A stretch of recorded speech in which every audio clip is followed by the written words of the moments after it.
Las plantillas son unas herramientas muy importantes si realizas tatuajes temporales, ya que son los moldes que se usarán a la hora de realizar los tatuajes temporales con el aerógrafo.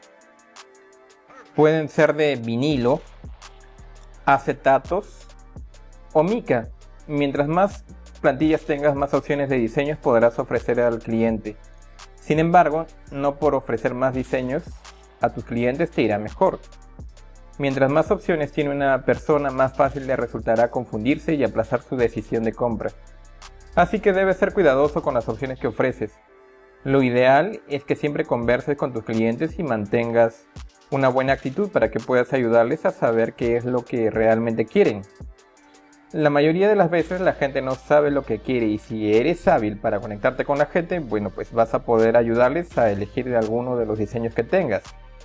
No es necesario que tengas un montón de diseños, solo que sepas aprovechar al máximo aquello que tienes. En mi experiencia personal yo he podido superar con creces a otras personas que hacían tatuajes temporales con muchos más diseños que yo y cobrando menos precio.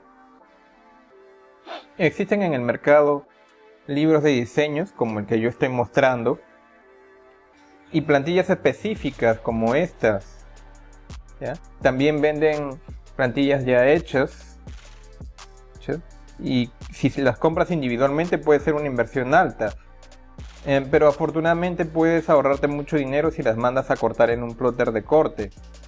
Solo es cuestión de mandar a preparar tus diseños a un diseñador gráfico con un programa como CorelDRAW o Illustrator y luego llevarlas al plotter de corte, ya sea que las cortes en vinilo o en mica o en acetato, ¿no? El costo te va a salir bien barato. En Wilson existe una galería que se llama Centro Lima, donde puedes encontrar los vinilos, diseñadores gráficos y plotters de corte que pueden hacer las plantillas por ti a muy buen precio. Las puedes cortar en vinilo si deseas algo descartable, lo puedes hacer en vinilo. Y si deseas algo más duradero, lo puedes hacer en acetato o mica.